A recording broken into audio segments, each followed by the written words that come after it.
Ayo, what's up, y'all? It's your boy Ace. This is Fantasy Football. We are back once again, bringing y'all some more fantasy football content for the 2021 fantasy football season. And I am here today to bring y'all my favorite trade targets for week 11 of the fantasy football season. But before we get into that main event, the meat and potatoes, did want to give a quick shout out to each and every one of y'all that come by on a weekly basis, showing your boys some love and support, helping the channel to grow. I really do appreciate it from the bottom of my heart. But if you're new to the channel, welcome. I do hope you enjoyed today's video. If you do at any point, make sure that you leave a like, drop a comment, and subscribe to the channel. Help me reach my goal of 500 subscribers on YouTube by the end of the fantasy football season. I would appreciate any and all help reaching that goal. But like I alluded to, we're here today to bring y'all my favorite trade targets for week 11 of the fantasy football season. The fantasy playoffs are just... they're approaching fast. They're running at us. It's screaming at me that the fantasy playoffs are on the way. So what are we doing? We're going for the throat once again here in week 11. I got trade targets, quarterbacks, running backs, wide receivers, tight ends, and of course the sell high of the week. So make sure you stick around to the end of the video to hear my sell high of the week. Obviously, we got a lot to get into here today, but actually, real quick, before we get into that, I am going to be answering you guys' start or sit questions again this week. I know last week things got a little bit weird. I wasn't able to do it, but if you have any start or sit questions, make sure you're leaving them in the YouTube comments over on my socials. Links will be down in the description below. With that out of the way, let's kick it off with my quarterback trade target of the week, which is going to be Russell Wilson of the Seattle Seahawks. Now, this was Russ's first game back from his finger injury, and he did look a little bit rusty, right? Don't get me wrong. I know that Russell Wilson did struggle, but I think now is a great time to buy low on Russell Wilson. The bright side from this game, where he did struggle against the Green Bay Packers,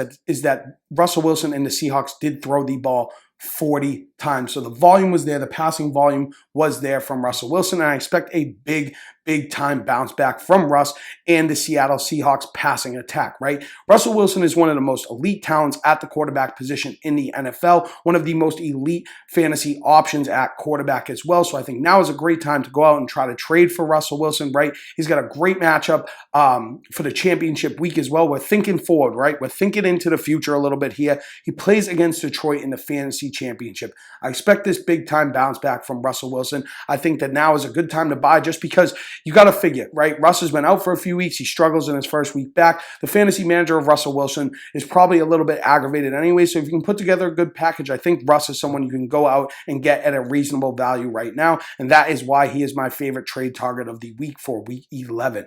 Now, moving on from Russell Wilson in the quarterback position, we're going to move over to the running back position. And the first player I want to talk about is James Robinson of the Jacksonville Jaguars. Now, James Robinson missed week 9, but he bounced back hard here in week 10. He had 16 touches for over 80 yards, and he added a score in as well. The good news is about James Robinson is he isn't really a game script dependent running back either. He is very involved in the passing game as well. He's had 4 more targets in 4 out of 8 games that he has played in this season. He's got a nose for the end zone too. Even in a struggling bad offense, he's found a way to score the ball in 5 out of the last 6 games. So I think James Robinson is a great player to go out and try to trade for. I think he has that league winning upside. We know he is a very elite talent at the running back position as long as he is getting the opportunities. A little icing on the cake for James Robinson is the playoff schedule where he goes up against Houston, the Jets, and New England. So I think now is a great time to go get your hands on James Robinson if you need help at the running back position. But here it is, right? This is the big one of the week. This is the real hammer. This is the real mamma jamma here. Sorry, I was just looking at something. I don't know. I'm all over the place. Listen, this is the big one.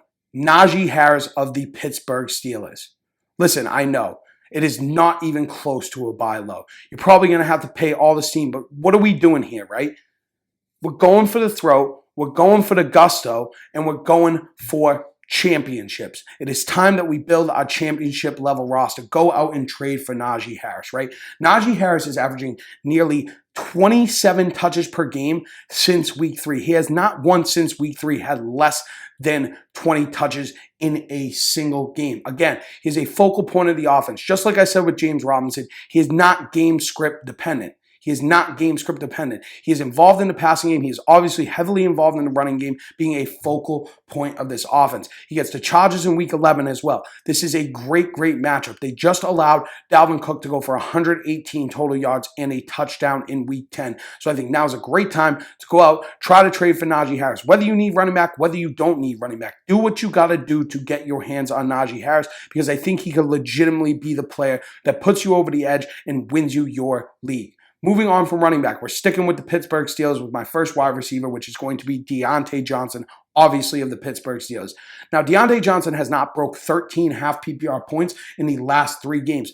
But the volume has been there for Diontae. In 6 out of 8 games this season, he has had double-digit targets. He is averaging 10 targets per game. We love to see that. Now, where Diontae Johnson has lacked is in the touchdown department, in the scoring department, and I do expect positive touchdown regression here from Diontae Johnson. Listen, I get it.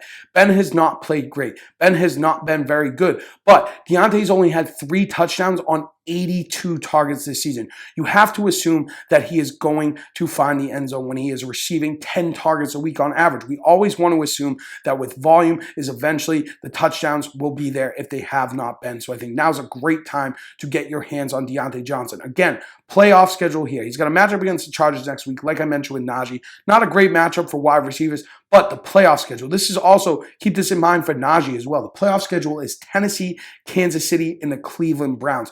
We love this for Diontae. I think Diontae's another player that could put you over the edge in your fantasy playoff matchups. I think now is a great time to go out and try to trade for him. But another wide receiver for you guys is going to be Devontae Smith of the Philadelphia Eagles. Now, Devontae Smith was on a little bit of a bad stretch, but he has bounced back in a very big way in the past 2 games with 184 yards receiving and 3 touchdowns. And you know what?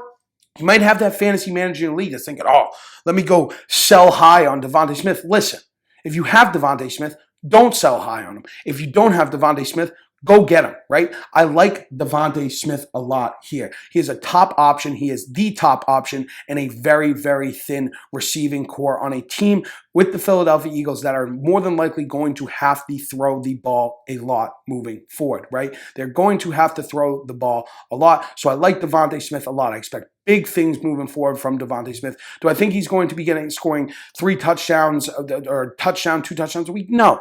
But listen, if the volume starts coming a little bit more from Devontae Smith, the level of production we've seen from him, I expect to see a lot of good things in the future.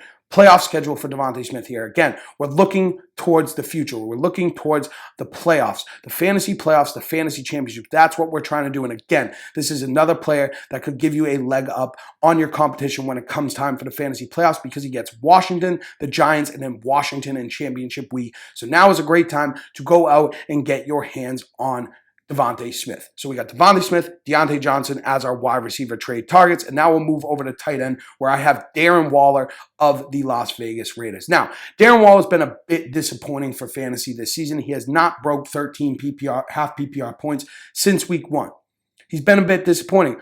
Or has he really? Has he really been disappointing? Because in 8 games this season, he's had 71 targets, 44 catches, 494 yards, and 2 touchdowns. When you pace that out to 17 games, it's 151 targets, 94 catches, 1,050 yards, and 4 touchdowns. So the volume has been there for Darren Waller. But you know what hasn't been there? A lot like Diontae Johnson, the touchdowns. And what do we say? What did I just say about Diontae Johnson? When the volume's there, you have to assume that the given player will regress to the mean in terms of touchdowns. This is a team with the Raiders, with Derek Carr, that are going to throw the ball a lot. So I expect Darren Waller to regress to the mean in terms of his touchdowns. The volume's been there. The volume will continue to be there. He is the top option in a pass-heavy option offense. So I think now is a great time to go out and try to buy low on an elite talent at the tight end position.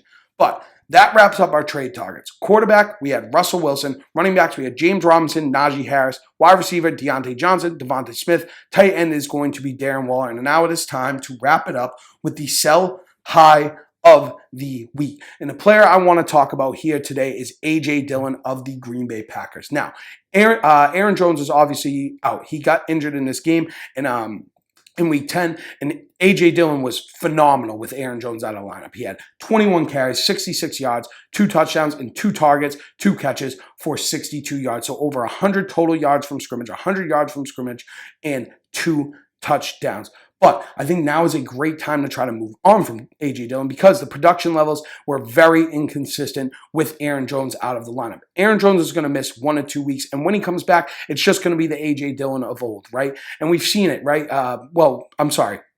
We saw what A.J. Dillon was last week. So there's going to be a fantasy manager in your league. There is a fantasy manager in your league that needs help at the running back position. And you may be able to capitalize on this and get more than what A.J. Dillon's worth really is while his stock is at its highest. Maybe you can't just move A.J. Dillon in and of himself to get a really valuable player, but maybe A.J. Dillon's the piece of the puzzle that puts together that big blockbuster trade that you need to make to get the James Robinson, to get the Najee Harris, the Deontay Johnson, whoever it may be. So I think now is a great time to move on from A.J. Dillon while his stock is at its highest with Aaron Jones out of the lineup.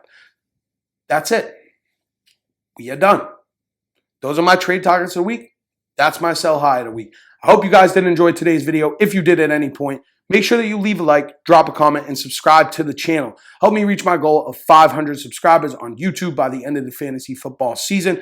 Any and all help reaching that goal would really mean the world to me. Make sure that you're dropping your start or sit questions, any other questions you may have in the YouTube comments over on my Instagram, over on my Twitter. Links will be down in the description below. But that is it. That is all. That is all there is. Me, my boy, we are done for today. We will catch y'all next time. And as always, thank you. Love you. Peace.